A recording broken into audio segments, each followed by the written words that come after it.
Hello and welcome to the Football Hipsters English Breakfast. I am your host Kris, and it's Sunday. It's that time again, the time where myself and my fine cohort go through the weekend's action. Who is my fine cohort, you ask? You shouldn't need to ask. It's Ross. Good evening, Ross. Good evening, sir. Here we are again, my friend. It's another week gone. I'm still struggling to work out quite how it's the 23rd of October already. It doesn't. This year has just been. Well, it's just gone. I don't really understand what's going on, but thank God we've got some football to talk about.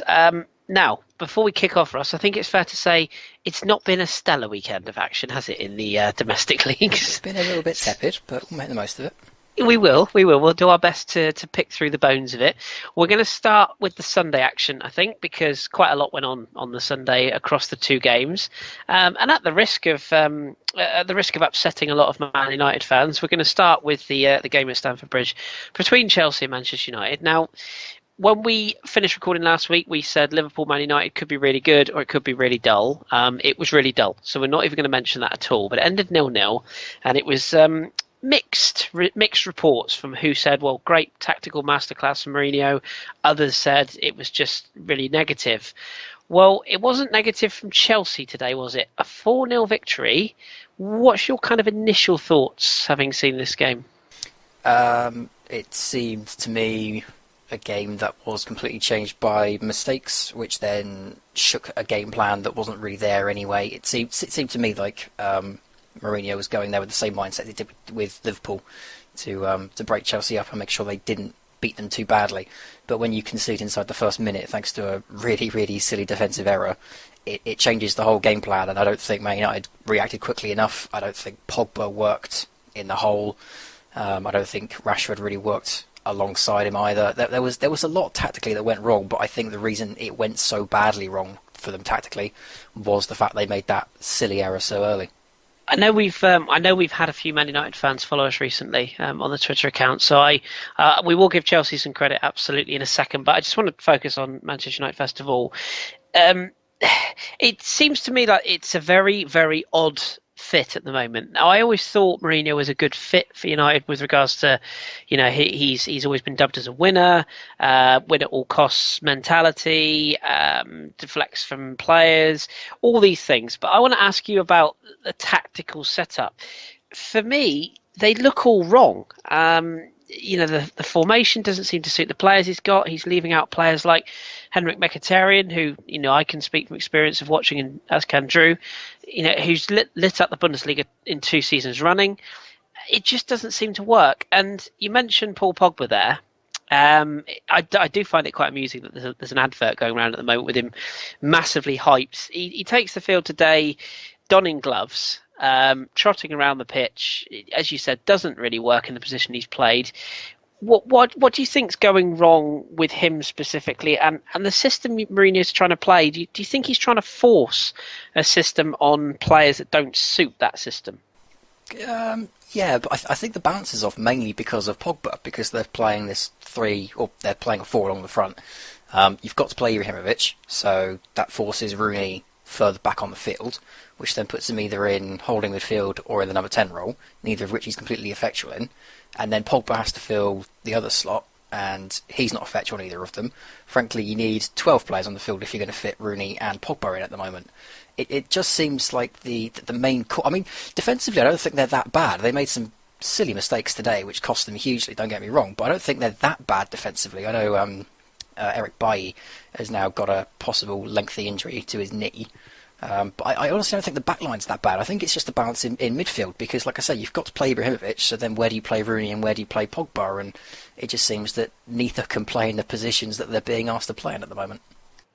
And what do you make of the sort of the Zlatan issue? I mean, I've obviously seen a lot of Zlatan over the years. I'm a massive fan. He was brilliant for PSG last season. I don't buy into this idea that he's finished as a player because he's old and the Premier League's too fast for him and all these cliches that people are coming out with.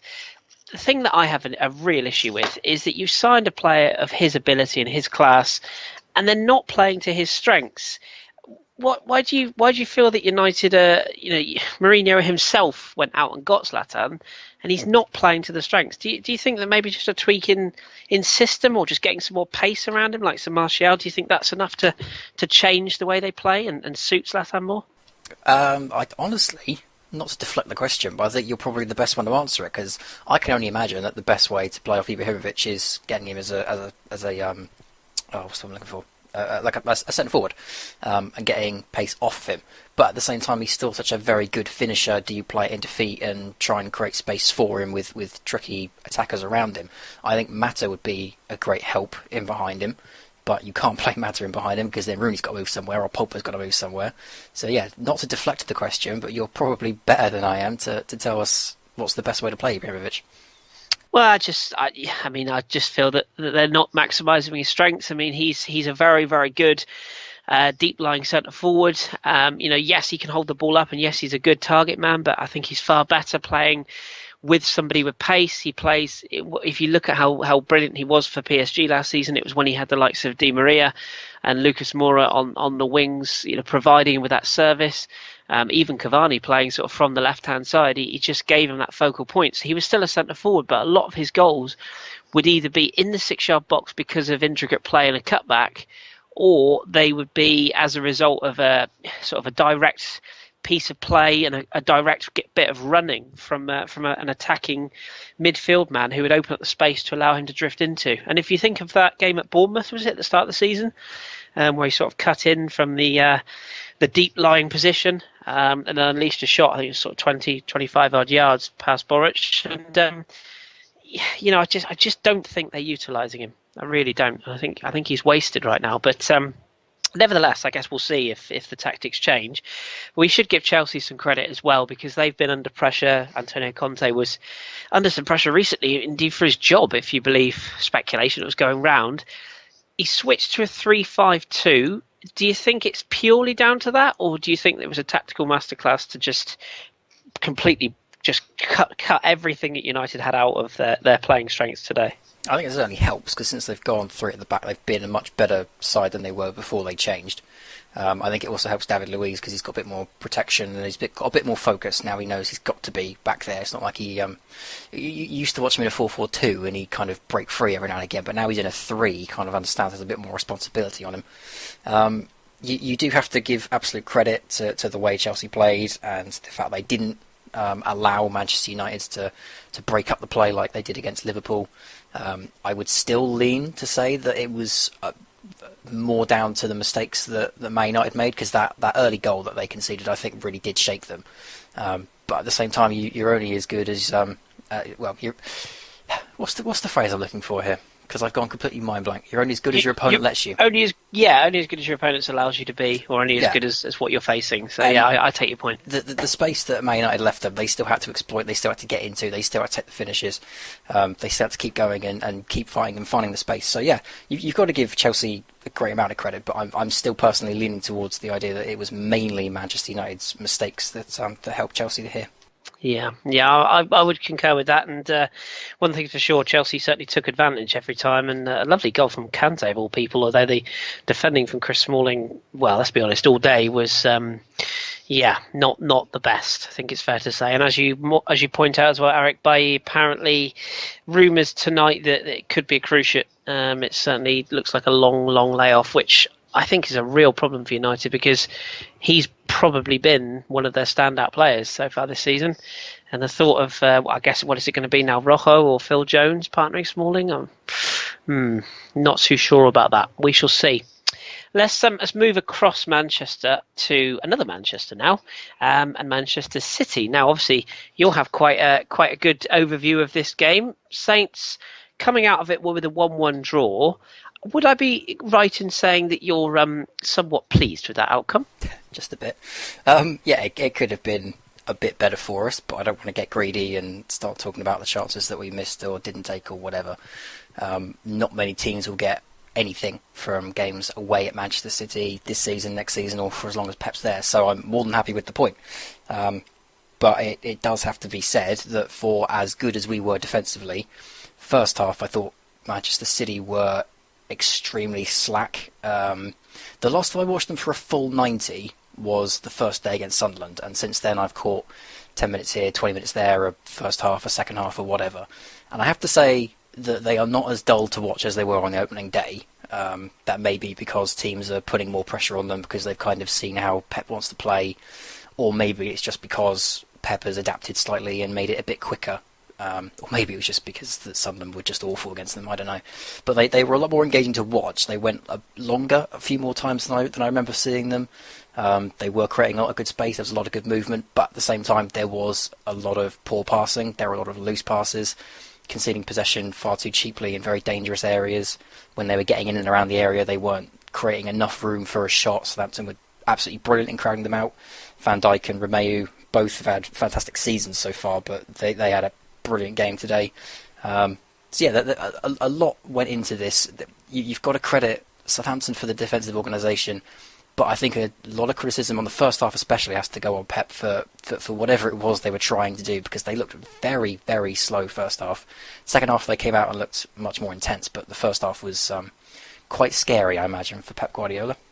I would agree, and just I have to say full credit to Aurier. I thought Aurier Romeo was superb. I thought Jordi Clasie was actually quite good, to be fair. I know he got a booking and he's a little bit uncompromising, but he doesn't have to know his position well, and always did it fine or the same. So I think he's a player that will grow into that role, and in Virgil van Dijk, probably, arguably, with slightly bias here, I suppose, but along with Laurent Koscielny, I would say at the moment, probably the league's best defender. So that's fair. Yeah, absolutely. As well. I know he plays for a team you're not a massive fan of. No. Still absolutely the best three centre backs. Yeah. No, I have to be unbiased, and also the lad at Bournemouth. Is it Steve Cook? Steve Cook. Yeah, been outstanding this season. So, but either way, Van Dijk definitely up there with some of the best, particularly given the fact that, with all due respect to our Scottish listeners, he came from Celtic, and I don't think anyone really expects him to be this good.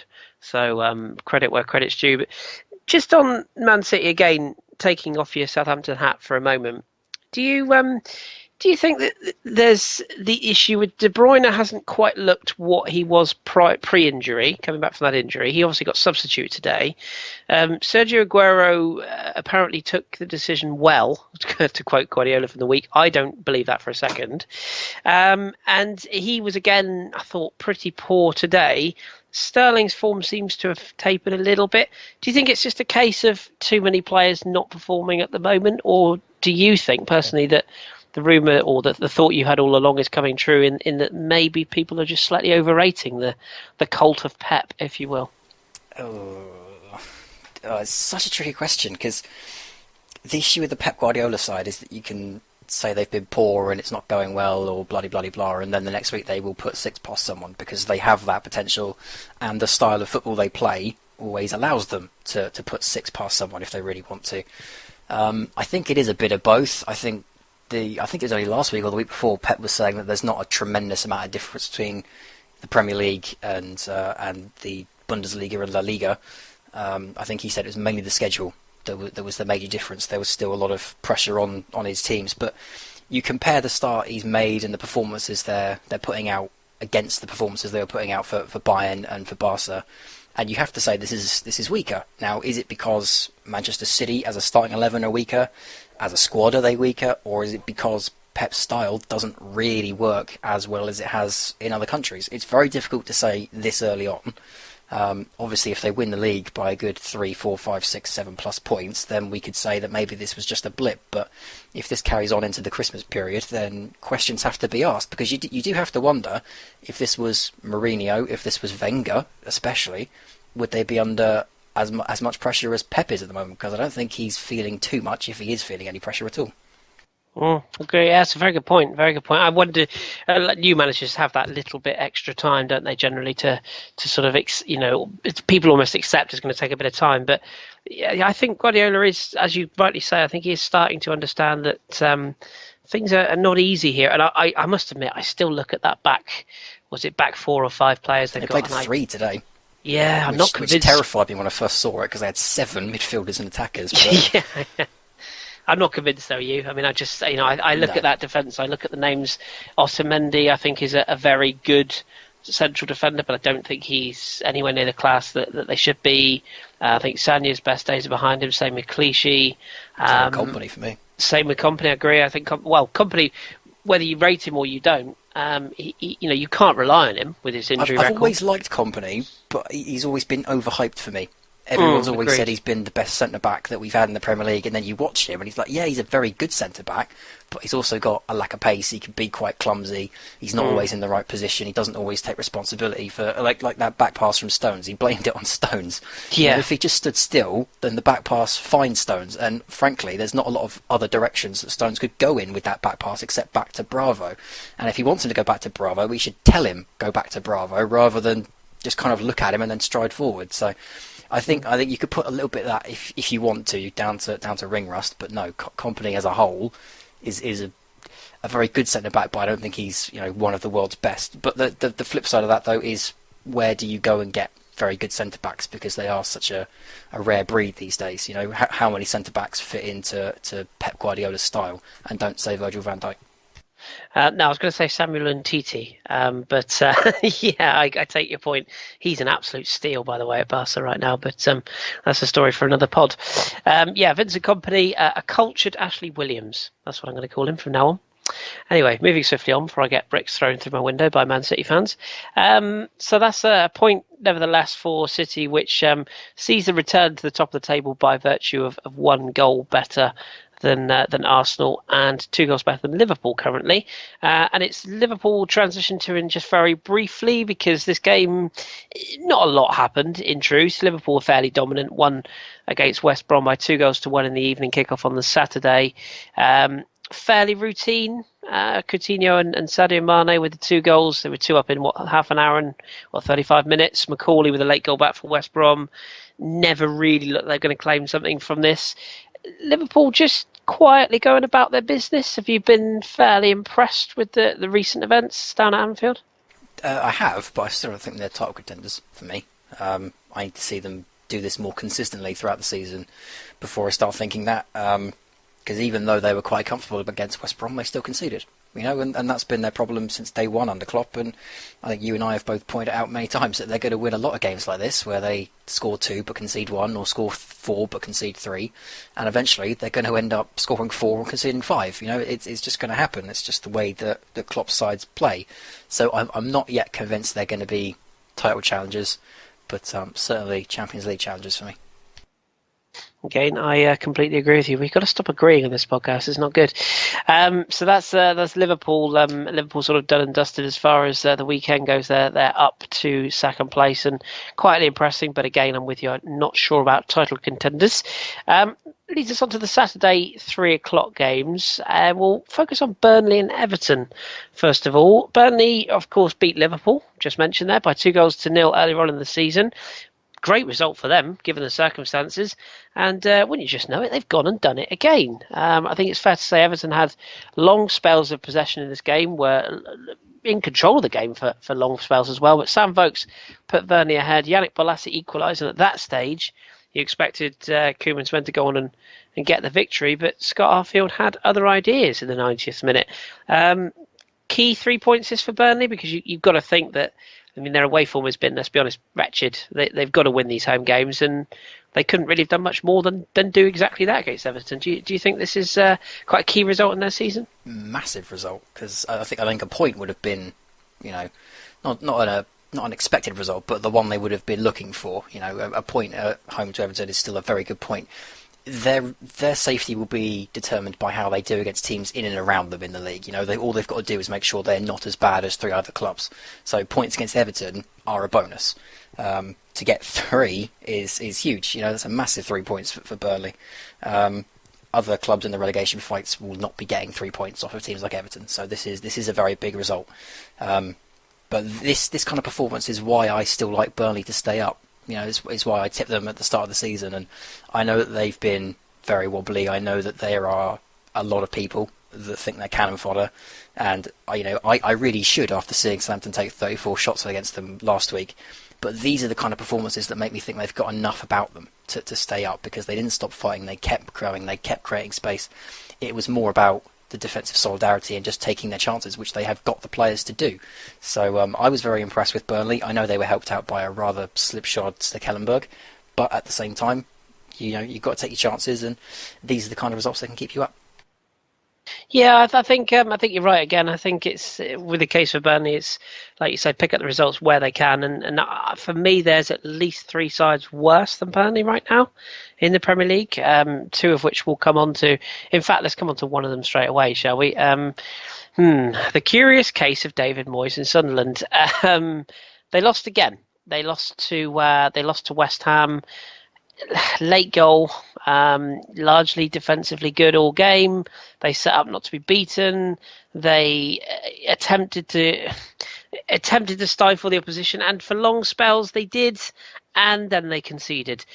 Can you see any way out of this for Sunderland? I mean, West Ham, obviously, it's a big result for them as well. We shouldn't take away from the fact that they've got a massive 3 points here, much needed, but it's Sunderland I'm looking at. I know we highlighted them last week, but is there any positive at all that you can give them right now? Yeah, relegation's great for clubs like you. I said it last week, and I still feel bad about it, because I don't like slamming teams like I did last week with Sunderland, but it's still true. I saw the Championship's official Twitter account retweet someone last week that said, the Championship is rehab for damaged Premier League clubs and fans. And that's exactly what it is. And Sunderland need rehab. They are not in a good state. They have a good manager that can build and spend money wisely on some good young players, good cheap players that can bring in a good team ethos. They can go into the Championship, they can rebuild, they can get a decent starting 11, which gives them a new personality and a new sense of ability and desire, and they can come again. But you have to sit through a pretty abject season, and it's certainly been the start of an abject season for Sunderland so far. Should we do tweet of the week? It's a new feature that we've just invented. As some of you listeners will be aware, or you may not be aware, a lot of footballers have Twitter accounts basically that are in their names, and I'm sure it generally is run by them, but they have basically employed people, often their agents or PR people, who put out little tweets for them every once in a while and help out with regards PR. to sort of PR. That's the word I'm looking for. Thank you. Well, Victor Alachibi didn't go quite so well. This was tweeted out by Victor at 14:24 p.m. today, 2:24 p.m. today, and I'll read it, quote, word for word. Can you tweet something like, unbelievable support yesterday and great effort by the lads, hard result to take, but we go again. We had a chuckle about this pre-record, Ross. I think it's fair to say that the can you tweet something like part was probably not meant to go out. It's a little bit Mauro Icardi-esque, isn't it? Yeah, so, it's kind of like reading thing. out dramatic pause in your script while you're actually acting on stage, isn't it? Yeah, not the best. I don't think that will be particularly well received by the Mackems travelling supporters who went. Actually, that reminds me a lot of Lescott and his tweet of the car picture, doesn't it? Do you know? Now I think about it. Somebody actually replied to the tweet. I'm just going to find it here now. Somebody replied. I won't give them credit because I'm sure they're not listening. But he said he was driving at the time. I thought that was very good. Very good, sir. So that's Sunderland. I mean, right now, they're doomed for me. I just can't see where the hell they're getting the next point from. But nevertheless, not to detour then, because I'm sure we're about to go on to Hull City. But if we assume that Hull and Sunderland are probably the two teams that right now are doomed, because I certainly think they both are. Who's your third? Wow. Sorry, you're saying Sunderland and Hull are the two? Yeah, if we say Sunderland and Hull are down, because I think everyone would agree that Sunderland and Hull are probably cannon fodder after the start they've made so far. Who fills the third slot? Because for some that'll be Burnley. And I'm still of the opinion that if there's still one slot to go in that bottom three, Burnley can very easily get out of it. I'm not convinced at all by Project Middlesbrough. Which and this is not bitterness, I promise. They got a brilliant result at the Emirates yesterday, which we'll gloss over. It was 0-0, nothing happened. But credit, actually, to be fair, credit Middlesbrough put in a really, really good shift, and they really probably should have won the game, if I'm completely honest. I mean, they created far more clean-cut chances than Arsenal did, and Petr Cech was very good. But I'm just not convinced by them. I'm really not. And the other one I look at is West Brom. It's not that I don't trust or like Tony Pulis. I'm not a huge fan, if I'm completely honest with you. But it's more everything that's going on at West Brom. Do you know what I mean? There's so much turmoil. It's clear it's clear to me that Pulis is not particularly comfortable there right now. So I'll go with those two. I mean, have you got anything different? Is there somebody else you're looking at? Other teams, no. I personally, if I was picking my bottom three, I would put Middlesbrough in it.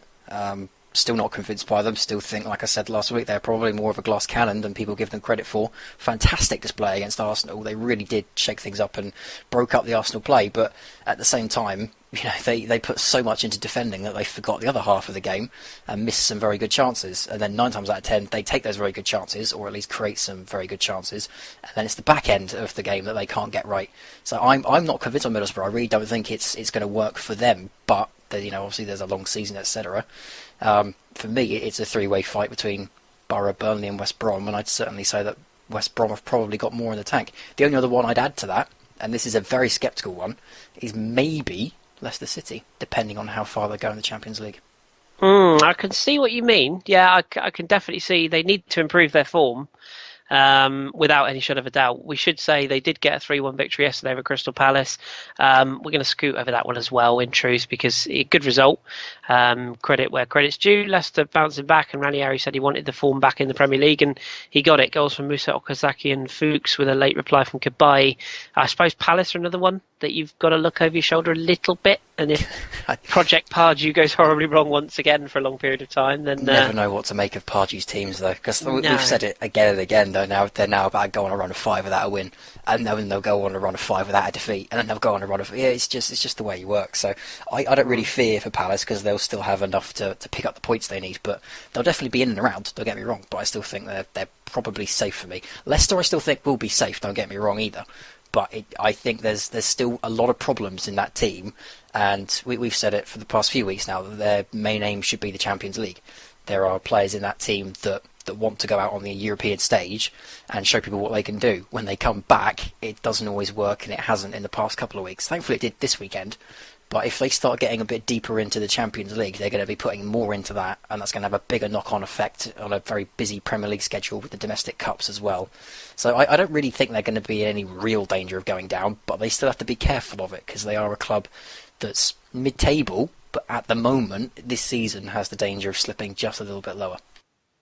Yeah, I think it's one to watch. Well, I suppose we should just touch on Hull then, if we're condemning them to relegation in October.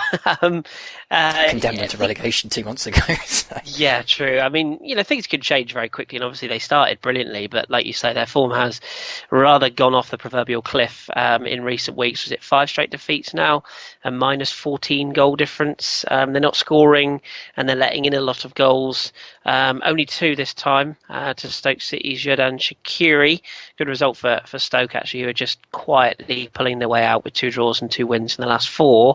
But again, it's probably Hull we need to talk about here. I mean, what do you think has to change for them to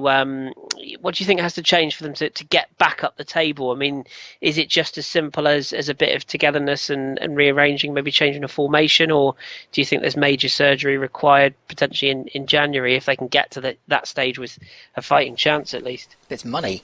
That's all they needed. I said last season when we were doing playoff predictions that Hull were the most Premier League ready team to come up, and I still believed that. They do have a very good team, and it can challenge for the Burnley slot of making sure there are only 3 teams worse than them. but they needed additions. Now, Burnley got a few additions. They weren't world-class players, but they still got a few additions that brought into the team ethos and the way Sean Dyche wants to play, and it's taken them on another level, and you can see now they've got a bit more grit and determination about them. Hull City had it at the start because everyone was writing them off. There were so many problems with the management, so many injuries. I think they only had 12 players that they could register, so they had to bring in a load of youth players. But the issue with only having 12 players in your squad is that the legs will eventually catch up, and they don't have any rotation options. The issue is money. They just needed bodies in, and they got a few in. Ryan Mason was one, and a couple of lads from Man United, but they're not starters. They're not Premier League ready. Ryan Mason is clearly, but the kids they brought in from Man United aren't going to come in and make a big impact for Hull City. They needed some money, and I think one of the reasons Mike Phelan has probably signed on is either because Assam Alam has said that he's either going before January or that he'll offer some money in January, because I don't see a way of Hull staying up with this team. It's still a Championship team. It was Premier League ready, but it still needed a little bit of work. So for me, because of the fact that Alam wanted out, that he wasn't willing to put money in over the summer, Steve Bruce then decided to leave because of it. I think the signs were already there. The writing's already on the wall. Hull City are going back to the Championship unless they can spend in January. Yeah, I think it's a very fair assessment to make. The one thing that Assam Alam does have is his name fits the song very well. Assam Alam, do. How it's cheap. It was cheap, but it does work. You can't deny that. It works. Anyway, that's just an alienated R1 Hull City fan listening in, if there is one. Hello to you. Sorry. Well, I mean, at least it's something positive. If nothing else, it's a song. That's the point. Did you see that on the advertising hoards at Hull City, on the back side of it, where the fans are, the lyrics of Hull City chants are going round the ground to try and inspire people to sing them? Do you know, I didn't know that. I've never heard of a club do that before. Nor me. That's up there with the idea that apparently West Ham were piping in soundtracks to their fans for the London Stadium, wasn't it? Apparently. Amazing. It wasn't proven, but I wouldn't be surprised. How bizarre. I have to say, actually, just very quickly, something else I noticed this weekend.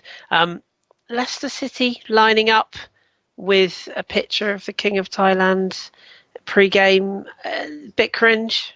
Is that just me being mean? I don't know. Well, he has recently passed away, so they are paying their respects. But at the same time, that he had nothing to do with Leicester. So I do agree it's a little, But doing it once and then moving on is great. It's a good sign of respect to the owners. But doing it in 2 weeks, I did find when does this stop? But far be it from me to criticise. It's a delicate one. So yeah, okay, I'll let it go. Swansea 0, Watford 0. Also going to let this one go fairly quickly because again, a 0-0 draw. It wasn't exactly a ripper, but signs for Bob Bradley that things are progressing. I mean, they had a good result at Arsenal. I say good result. They had a good performance, I should say, against Arsenal last week, and were unlucky. Having been there myself, I can confirm they were unlucky not to come away without a point at that point, a point in that game, or certainly during periods of that game. And they did everything but score, from what I can gather from the game at Watford, who have been in fairly decent nick themselves. Let's not forget. So, where do you see this as sort of a point, as points dropped for Swansea, or a small block in the road to recovery? I think when you start with a new manager, especially mid-season, every point you pick up is a bonus because you've got to learn the new style, the new formation, whatever it is the manager's changing. So I think it's a great point earned for Swansea. It's obviously not what they would have wanted, but you kind of have to. You kind of have to agree that things start afresh with the new manager, and you forget the form they've been in previously. What happened under the last manager ends, and now we're talking Bob Bradley's reign. And so far, he's had a very spirited defeat and a relatively good draw with enough to build on. So for me, it's still an okay start. It's not great in context of the last 5, but in terms of Bob Bradley's first 2, I don't think it's that bad. No, I'm as I said, I'm quite pleased. I'm quite pro Bob Bradley and the idea of what he's trying to do, and I think he's got a really rough deal coming into the job that nobody really had any right to judge him on, and I hope he achieves. And Swansea are a good club, and I think it'd be nice to see them stay in the Premier League to play Neil Warnock's Cardiff, who will inevitably be promoted this season. More on that in a second. I jest, of course, but I wouldn't be surprised. I'll just say that much. Final game, really just a touch on before we dip into the EFL, is the lunchtime kickoff on the Saturday. Another 0-0 draw. Spurs away at Bournemouth. I'm just going to ask you a straightforward question on this one. Who's the point more important for in this one? Bournemouth, massive point. It's a very tricky game now, Bournemouth. And with Alderweireld injured, it was always going to be an even trickier game for Tottenham.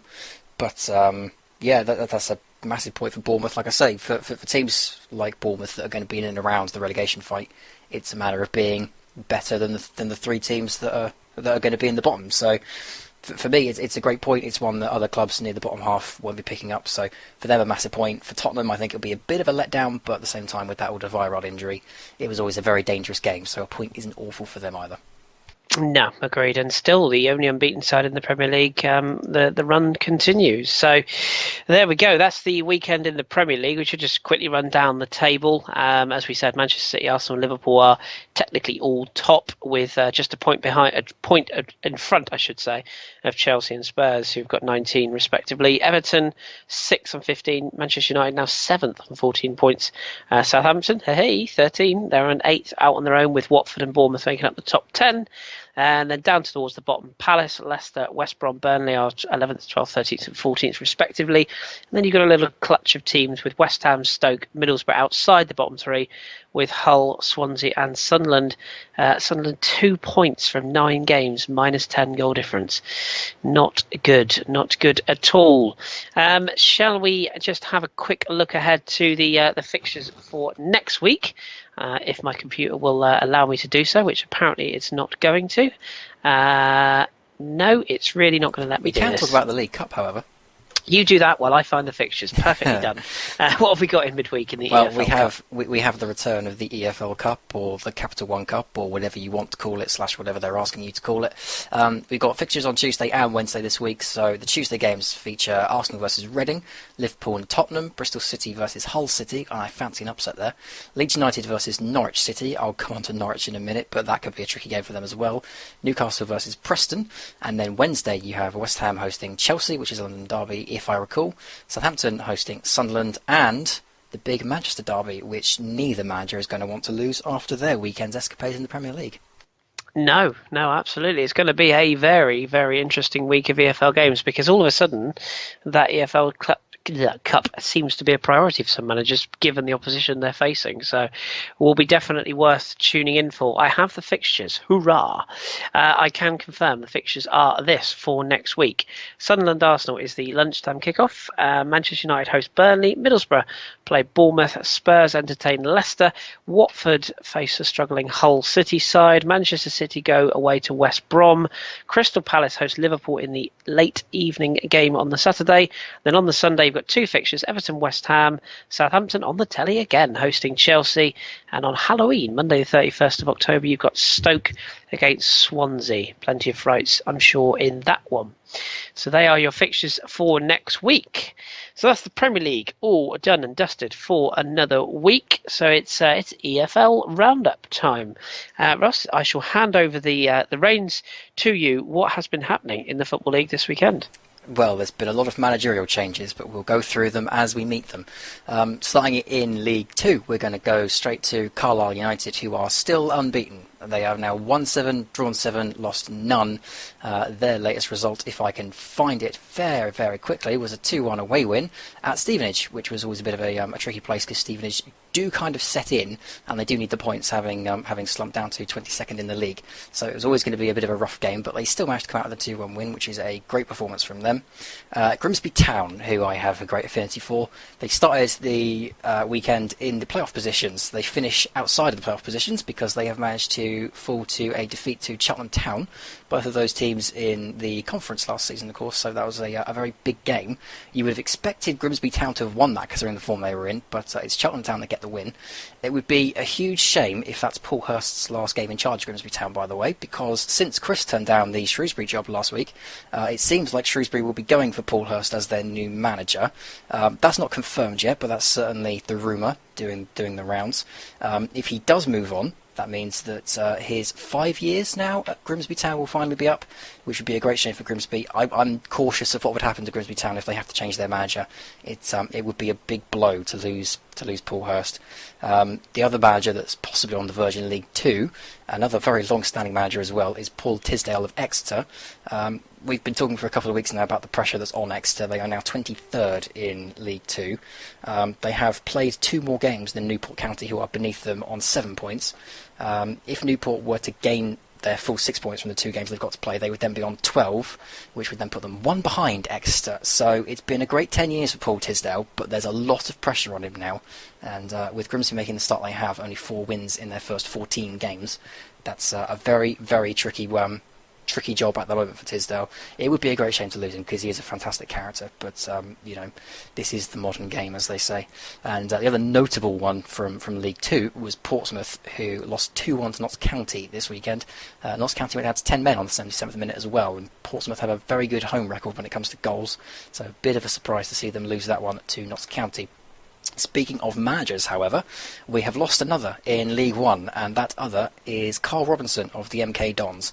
Now, this one kind of hits me a bit close to the chest, because I remember being in League 1 with Southampton, and Carl Robinson was there and making a name for himself. For as long as I've been into League 1 football, Carl Robinson has been held up as one of the leading lights of EFL managers, and a lot of Championship clubs have always been interested in him. He's always turned them down. He's always stayed with MK Dons. He always wanted to make sure they made it into the Championship and stayed there, and he got there last year and then got them relegated, and this year they just have not recovered. It's been a pretty poor start for the MK Dons. So he has now been relieved of his duties after another defeat this weekend, 3-0 defeat at home to Southend United. Coventry. Now, Coventry, we all know that Coventry have some issues in the boardroom. I was hearing this weekend that a Coventry fan flew in all the way from Portland, Oregon in America to come and watch Coventry this weekend, and then decided to not go and watch them and join the stage protest outside the stadium against their new ownership. So that's a lot of dedication, and he really should have gone in, because Coventry managed to win 2-0 at home to Rochdale, which is their first win in a very long while. Big 3 points for them, but a fascinating story of a fan flying that far and then still deciding to join in a protest outside the stadium against their ownership. Kind of underlines the problems in that boardroom at the moment. Walsall, a very impressive 2-0 win for them away at Swindon Town. The reason I want to pick this one out is because if you haven't seen it, one of their players called Ozduma scored from 40 yards out. It was a hell of a shot, and well worth watching if you can find it. The other big noticeable result from this weekend in League 1 was Bradford 3, Sheffield United 3, local derby, absolutely fantastic one to have watched as well. Still only 1 defeat for Bradford, which now puts them second in the table with that draw. Sheffield United right behind them as well on third with 25 points, Bradford only above them by a single point. So that was a very, very big result for both sides, and it would be kind of a shame for both of them if they only managed to draw that, because it would have been local bragging rights and a place in the automatic playoff positions. So moving into the Championship, I did want to briefly touch on the midweek fixtures, because the midweek fixtures saw Blackburn Rovers beat Nottingham Forest 2-1. Still no clean sheet in midweek for Nottingham Forest. Norwich managed to draw, I think it was home, was it? Let me go and check. It was away to Fulham. They drew 2-2 with Fulham, which is a huge shock. I had Norwich winning that all day long, but only a draw for them. You also had Aston Villa's first win over Steve Bruce, 90th minute penalty from Jordan Ayew with his first goal in the Championship, managed to get the 3 points for Aston Villa over Reading. And the other big news from midweek was Birmingham City 4, Rotherham United 2, put pay to Alan Stubbs' charge at Rotherham United. He lost his job in midweek, quickly replaced by one of my favourite Championship managers, actually, Kenny Jackett, who I think is a fantastic appointment for Rotherham, because he will get them playing some stiffer, firmer styles of football they weren't playing under Alan Stubbs. In fact, I had a Rotherham fan send me a list of all the things that led up to Alan Stubbs' departure from Rotherham, including things like worst start to a managerial spell in the club's history, worst start to the season since 2004, lowest points tally of the 72 Football League clubs, equal worst start to an away campaign in 95 years with 6 defeats in 6, most goals conceded in the Football League, and that's only some on the list that he sent me. So time was quickly running out for Alan Stubbs. Hopefully Kenny Jackett can give them a bit more fight. So moving swiftly into the weekend, we only had one game this weekend in the Championship where both teams managed to score, and quelle surprise, that was Nottingham Forest. They lost again 2-1 to Cardiff City. Still no clean sheet for Nottingham Forest.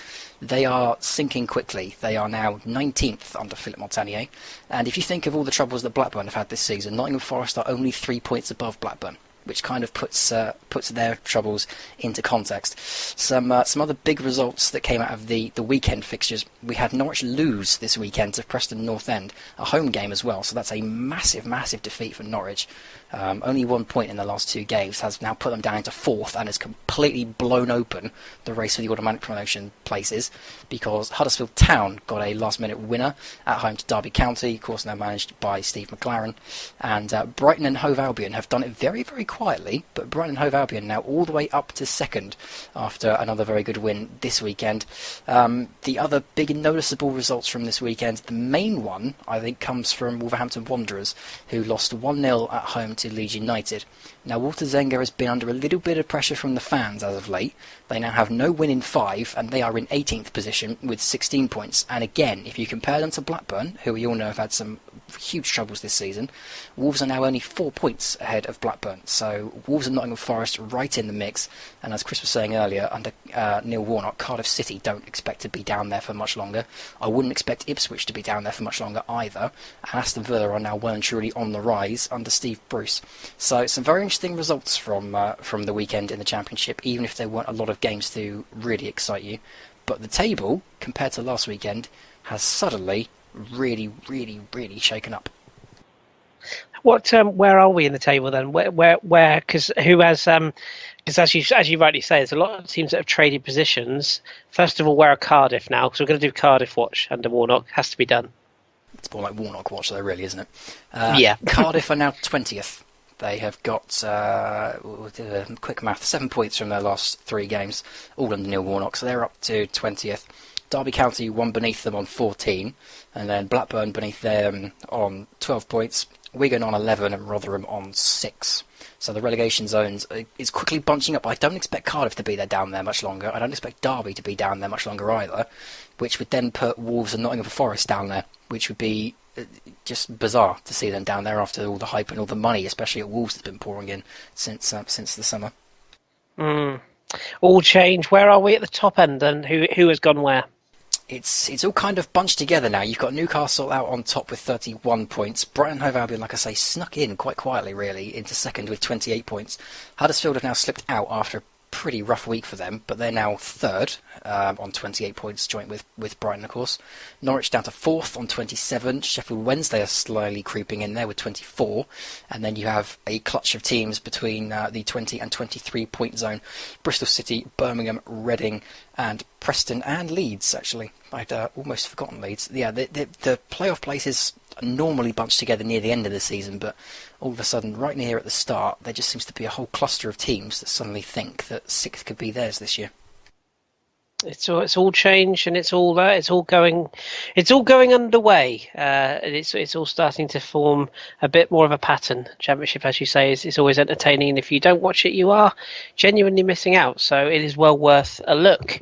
Anything else you want to mention before we wrap up the Championship for the week, or indeed the Football League?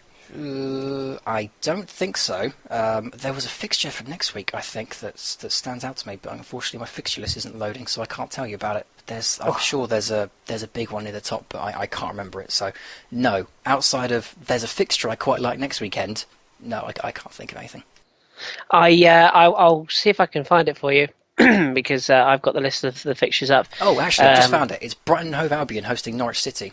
That's the one I was just looking at. Yeah, that's suddenly a massive game. Interesting. We will keep across that one, and indeed all of the fixtures from the Championship. And as usual, if you do have any questions about anything to do with the EFL, then please do drop me or Ross in particular a line on the Twitters. We'll do our very best to respond to them. Okay. I don't think we have anything else to cover this week, Ross. I think we've kind of made a purse out of ourselves here, haven't we, a little bit this week? As I said, not the best week of action, but I think we've done our very best. So we're looking forward to the League Cup action in midweek, are we not? Which game are you going to be watching in midweek? Have you got a preference? On Tuesday, I may watch the Arsenal game.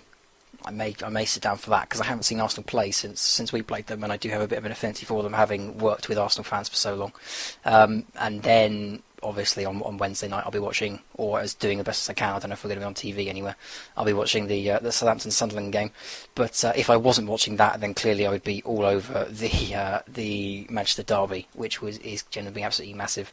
And on Tuesday, if I wasn't watching Arsenal Reading, then as much as I'm tempted by Liverpool Tottenham, like I said earlier, I still think there's an upset in the making with Bristol City versus Hull. I think Bristol City could win that, so I may even try and catch that if I can. Yeah, I must admit that intrigues me as well, and I will be across the Manchester derby. Chelsea West Ham kind of intrigues me a little bit as well, so I should be watching those. Okay, well, do tweet us your thoughts.